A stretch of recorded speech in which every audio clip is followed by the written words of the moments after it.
تھوڑی ہی دیر کے بعد درختوں کی اوٹ سے مچھلی کی طرح پھسل کر باہر آتا ہوا ایک صحت مند اور خوبصورت چیتا صاف نظر آ گیا۔ میرے ساتھ بیٹھا ہوا ایک قبائلی اس طرح تڑپا جیسے اسے گولی لگ گئی ہو۔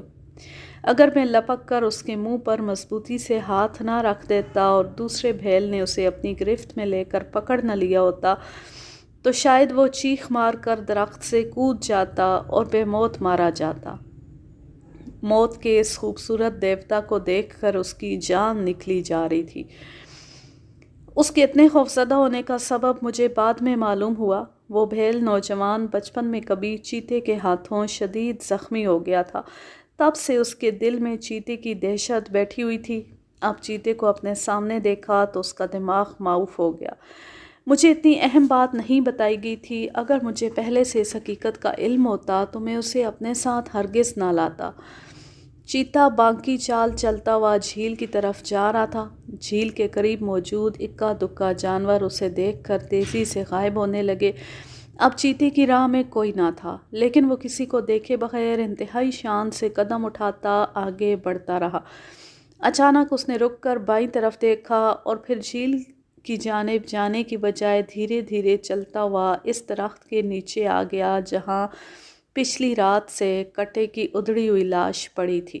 وہ کٹے کے بے جان وجود کے قریب گیا اور اس کی چیری ہوئی گردن پر زبان پھیرنے لگا۔ چاندنی میں یہ خوفناک منظر ہمیں صاف دکھائی دے رہا تھا۔ جب چیتے نے اپنا ایک پنجہ کٹے کی گردن پر رکھ کر وہاں کے گوشت پر منہ رکھا تو میں نے اپنے قریب بیٹھے ہوئے بھیل کو ٹہوکا مارا کہ وہ ٹارچ روشن کرنے کے لیے تیار ہو جائے۔ دوسرا قبائلی اب اپنی آنکھوں پر دونوں ہاتھ رکھے ایک طرف پڑا کانپ رہا تھا۔ اس دن میرے پاس 7mm رائفل تھی۔ اس ہتھیار کے ساتھ وہ میرا پہلا شکار تھا۔ میں نے اندازاً چیتے کے سر کا نشانہ لیا اور ٹریگر پر انگلی کا دباؤ بڑھا دیا۔ بھیل قبائلی نے طاقتور ٹارچ کی روشنی چیتے پر ڈالی اور میں نے نشانہ بہتر کر کے گولی چلا دی۔ فائر کے دھماکے اور چیتے کی دہشت ناک دھاڑ کے ساتھ ہی مچان پر جیسے زلزلہ سا آ گیا۔ خوف زدہ بھیل بری طرح تڑپا تھا اور دوسرے بھیل نے ایک ہاتھ سے اسے قابو میں رکھنے کی جدوجہد کی۔ اس دوران میں اس کے ہاتھ سے ٹارچ گر گئی۔ پھر تو دونوں بھیلوں میں دھینگا مشتی شروع ہو گئی۔ یہ آنن فانن ہوا تھا۔ ایک لمحے کے لیے میری توجہ بٹی تھی اور پھر میں نے ٹارچ اٹھا کر سامنے روشنی ڈالی تو میرا دل دھک سے رہ گیا۔ وہاں کٹے کی ادھڑی ہوئی لاش تو موجود تھی لیکن چیتا کہیں نظر نہ آیا۔ البتہ اس کی دور ہوتی بھبکیاں صاف سنائی دے رہی تھیں۔ مجھے اس بات کا یقین تھا کہ چیتا میری گولی سے زخمی ضرور ہوا ہے۔ مجھے بہت غصہ آیا۔ جی میں آیا کہ میں اس کمبخت بھیل کو اٹھا کر نیچے پھینک دوں جس کی مداخلت نے عین وقت پر میرا نشانہ خطا کر دیا تھا۔ وہ پوری رات ہم نے مچان پر گزاری اور صبح ہوتی کیمپ پہنچ گئے۔ تھوڑی دیر کے بعد چند لڑکے آئے۔ ان کے رنگ اڑے ہوئے تھے۔ انہوں نے جو باتیں سنائی وہ انتہائی دردناک اور دہشت ناک تھیں۔ انہوں نے بتایا کہ پچھلی رات کے آخری پہر چیتا بستی میں داخل ہو گیا تھا اور اس نے کئی بھینسوں، گائے اور بکریوں کو چیر پھاڑ کر رکھ دیا۔ باقی سارے ڈھور ڈنگر اس کے خوف سے لکڑی کے جنگلے توڑ کر جنگل کی طرف بھاگ گئے۔ اب پوری بستی جانوروں سے خالی پڑی ہے۔ 2-4 بھیل جوانوں نے دلیری کا مظاہرہ کرتے ہوئے اپنے تیروں اور نیزوں سے حملہ کر کے اسے بھگانے کی کوشش کی تھی۔ اس کے نتیجے میں وہ بیچارے چلتی پھرتی اس موت کی خونخواری کا شکار ہو گئے تھے۔ ایک تو اسی وقت مر گیا تھا، باقی 2 شدید زخمی ہوئے تھے۔ اس خبر سے ظاہر تھا کہ چیتا انسانوں سے انتقام لینے پر آمادہ ہے۔ یہ دہشت ناک خبریں بجلی بن کر تمام شکاریوں پر گریں۔ سب کے چہرے مرجھا گئے۔ میں نے دل ہی دل میں فیصلہ کیا کہ خواہ کچھ بھی ہو میں اس خطرناک درندے کو شکار کرنے کے لیے فوراً جنگل میں جاؤں گا۔ اس لیے میں نے کھڑے ہو کر بلند آواز میں اعلان کیا، بھیل جوانوں، میں چیتے کو مارنے کے لیے جنگل میں جا رہا ہوں۔ اگر کوئی بہادر جوان اپنی جان ہتھیلی پر رکھ کر میرے ساتھ چلنا چاہے تو یہاں آ جائے۔ پاگل پن کی حد تک پہنچی ہوئی میری اس دلیری کو دیکھ کر سہمے ہوئے قبائلیوں کو بھی قدرے حوصلہ ملا۔ 10-12 نوجوان ہمت کر کے میرے قریب آ گئے۔ میں نے ان میں سے صرف 3 اشخاص کو چنا اور گھنے جنگل کی طرف چل دیا۔ دن کے وقت اپنے پیروں پر چل کر خطرناک جنگل میں کسی زخمی چیتے کا شکار کرنا اپنی موت کو آواز دینے کے مترادف ہے، لیکن میں گویا خود فراموشی کی حالت میں معصوم بھیلوں اور جانوروں کے بارے میں سوچ رہا تھا جن کے لیے یہ درندہ بہت بڑا خطرہ بن گیا تھا۔ اس لیے میں جلد سے جلد اس چیتے کا خاتمہ چاہتا تھا۔ میں نے ہر طرح کے حالات سے نمٹنے کی تیاری کی ہوئی تھی۔ جب ہم جھیل کے کنارے اس مقام پر پہنچے جہاں چیتا زخمی ہوا تھا تو میں نے رائفل پوری طرح لوڈ کر لی۔ اب صرف درندے کو دیکھتے ہی ٹریگر دبانے کی دیر تھی۔ میرے ساتھ آنے والے قبائلیوں کا برا حال تھا۔ وہ میرے سامنے اپنا خوف ظاہر نہیں کر رہے تھے لیکن میرے قریب رہنے کی کوشش کرتے رہے۔ تھوڑی دیر کے بعد ہم نے چیتے کے لہو سے بنی پتلی سی لکیر ڈھونڈ لی۔ پھر ہم اس کے ساتھ ساتھ آگے بڑھنے لگے۔ کہیں خون کی یہ لکیر غائب ہو جاتی تو ہمیں چیتے کا کھرا تلاش کرنے میں خاصی دقت کا سامنا کرنا پڑتا۔ ایک جگہ خاصی مقدار میں خون نظر آیا۔ ایسا معلوم ہوتا تھا کہ اس مقام پر زخمی چیتے نے کچھ دیر آرام کیا ہوگا، پھر اس نے وہاں سے قبائلی بستی کی جانب رخ کر لیا۔ بستی سے واپسی پر چیتے کا نقش قدم تلاش کرنا مشکل ہو گیا تھا۔ اس مقصد کے لیے ہم نے پوری بستی کا ایک چکر لگایا۔ خوش قسمتی سے ایک جگہ مٹی میں کچھ ایسے مدھم دھبے دکھائی دیے جنہیں خون کے قطرے کہا جا سکتا تھا۔ شاید 8-10 گھنٹے کی بھاگ دوڑ کے بعد چیتے کا خون بہنا تقریباً بند ہو چکا تھا۔ ہم اندازے سے چلتے ہوئے جنگل میں بہت اندر تک جا پہنچے۔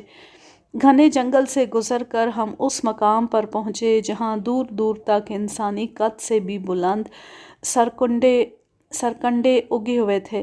ارد گرد جا بجا خاردار جھاڑیاں تھیں۔ ان کے درمیان ایک چھوٹی سی پگڈنڈی دکھائی دی اور ہم اس پر چلنے لگے۔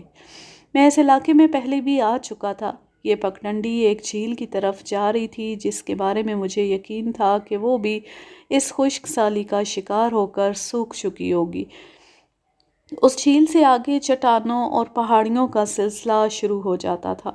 میرے خیال کے مطابق اگر چیتے نے ادھر کا رخ کیا ہے تو اسے انہی چٹانوں یا کسی پہاڑی غار میں موجود ہونا چاہیے۔ میں اسی سوچ میں غلطاں آگے بڑھتا رہا اور یہی بات میرے لیے نقصان دہ ثابت ہوئی، کیونکہ میں ارد گرد سے بالکل بے خبر سا ہو گیا تھا کہ اچانک مجھے پودوں کے ہلنے اور ٹہنیوں کے ٹوٹنے کی آواز سنائی دی۔ میرے سنبھلنے سے پہلے کوئی وزنی چیز مجھ پر آن گری۔ مجھے اس وقت ہوش آیا جب محسوس ہوا کہ میرا بایاں ہاتھ کسی دندانے دار آہنی شکنجے میں جکڑا ہوا ہے۔ چیتے نے ایسی برق رفتاری سے مجھ پر حملہ کیا تھا کہ مجھے لوڈڈ رائفل استعمال کرنے کا بھی موقع نہ مل سکا۔ ستم ظریفی یہ ہوئی کہ رائفل میرے ہاتھ سے چھوٹ کر دور جا گری۔ چیتا کتے کی طرح میرا ہاتھ اپنے طاقتور جبڑوں میں دبا کر اس طرح اپنے سر کو جھٹک رہا تھا جیسے وہ اسے میرے بازو سے الگ کرنا چاہتا۔ اس کشمکش کے دوران میں نے ادھر ادھر دیکھا اور میری آنکھوں کے سامنے اندھیرا چھا گیا۔ تینوں قبائلی مجھے مصیبت میں گرفتار چھوڑ کر جنگل میں غائب ہو چکے تھے۔ خونخوار درندہ اس طرح اپنے پنجے چلا رہا تھا جس سے میرا پیٹ اور کندھے لہو لہان ہو گئے تھے۔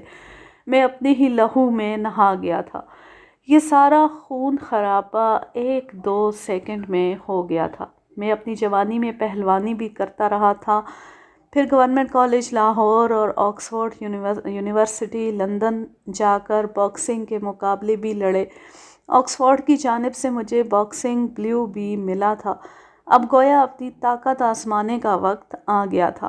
اس وقت نہ تو میرے پاس رائفل تھی اور نہ میں اپنا شکاری چاقو نکال سکتا تھا، اس لیے میں نے سیکنڈ کے 1000ویں حصے میں ایک فیصلہ کیا اور اپنا دایاں مکہ بنا کر اسے جتنا پیچھے لے جا سکتا تھا لے گیا اور پھر اپنی بائیں ٹانگ پر جسم کو تول کے اپنا پورا وزن رائٹ ہک پر ڈال کر پوری قوت سے چیتے کے منہ پر دے مارا۔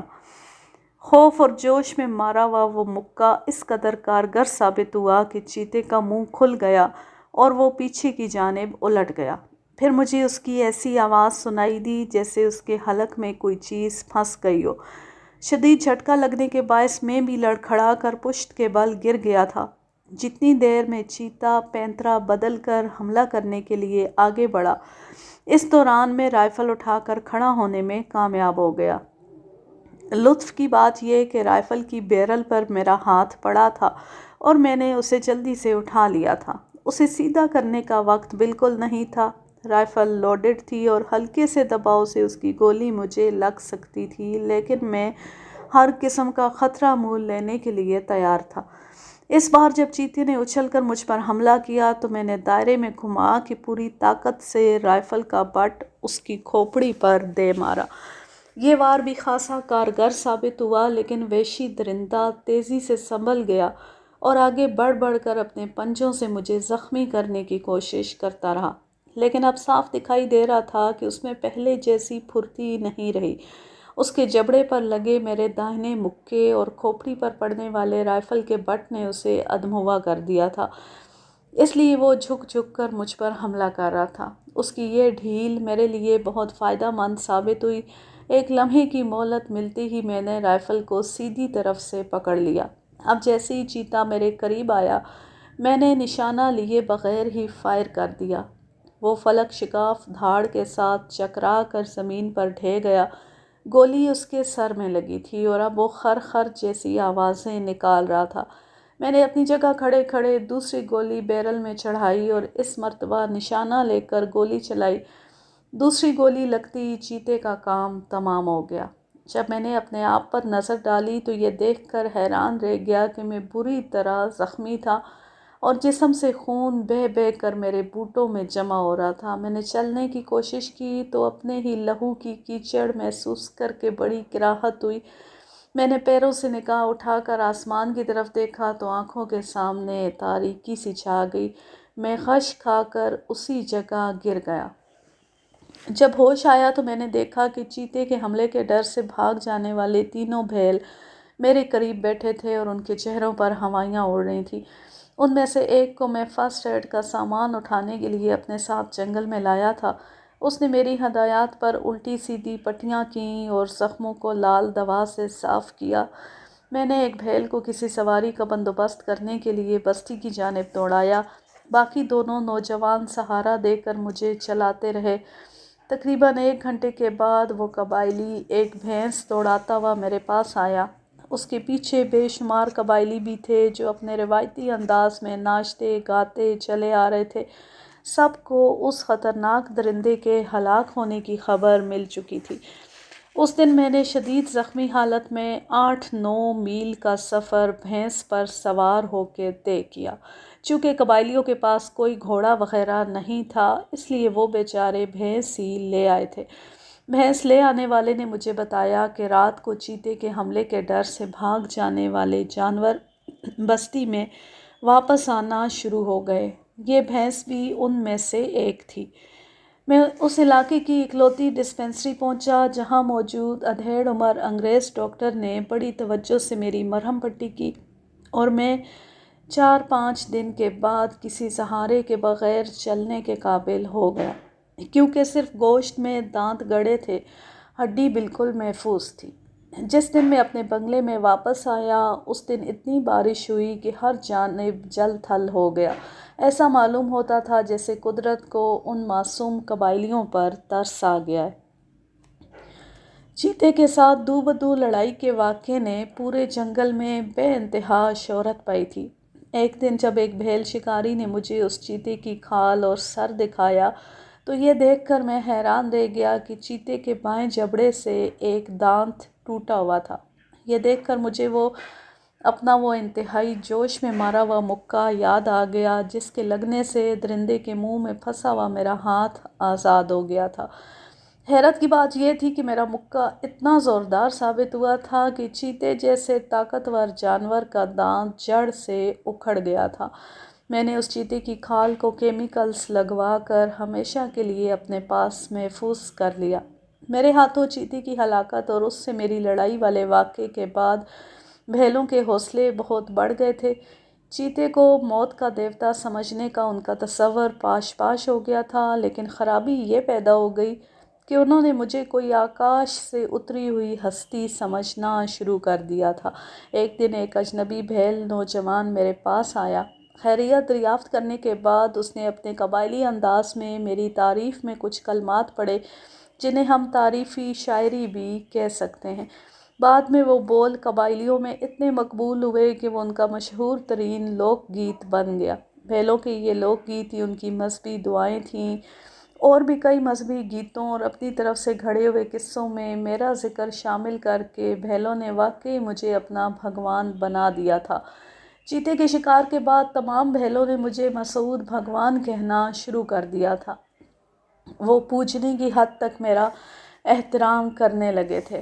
کسی ہندی یا مراٹھی اخبار کو کبھی توفیق نہ ہوئی کہ بھیلوں کے لیے میری جدوجہد کی کوئی سچی بات ہی چھاپ دے، لیکن انگریزی پریس نے میرے کاموں کو کافی کوریج دی۔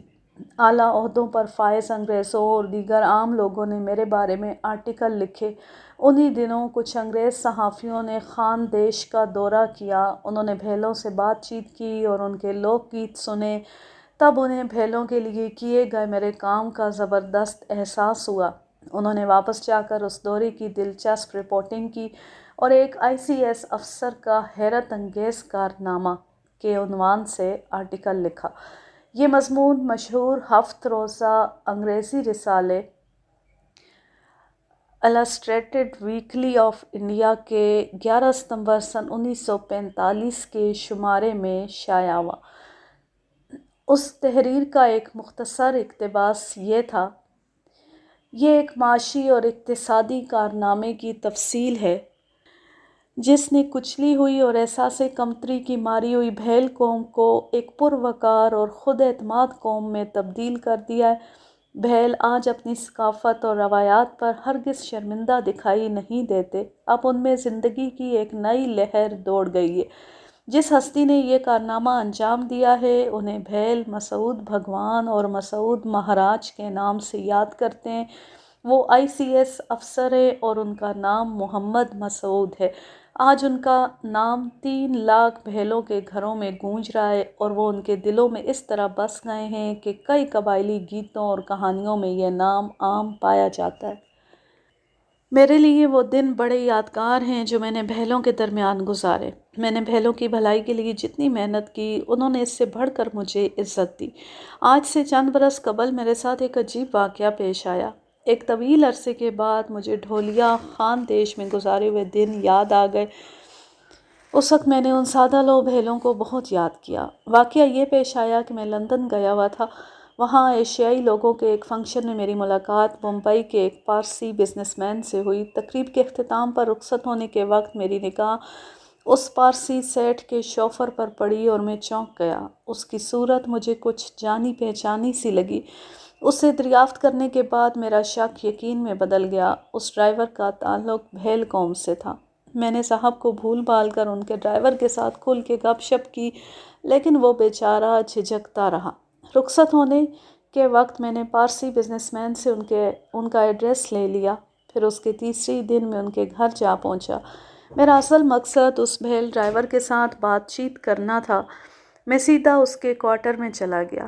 وہ بھیل نوجوان مجھے بالکل نہیں جانتا تھا، لیکن باتوں کے دوران مجھے معلوم ہو گیا کہ اس کے پاس بھیل زبان میں لکھی ہوئی کچھ کتابیں موجود ہیں۔ اپنے ہاتھوں سے لگائے پودے کو پھلتا پھولتا دیکھ کر مجھے بہت خوشی ہوئی تھی۔ میں اس سے پوچھے بغیر ہی اٹھ کر کمرے میں موجود الماری میں رکھی کتابوں کو دیکھنے لگا۔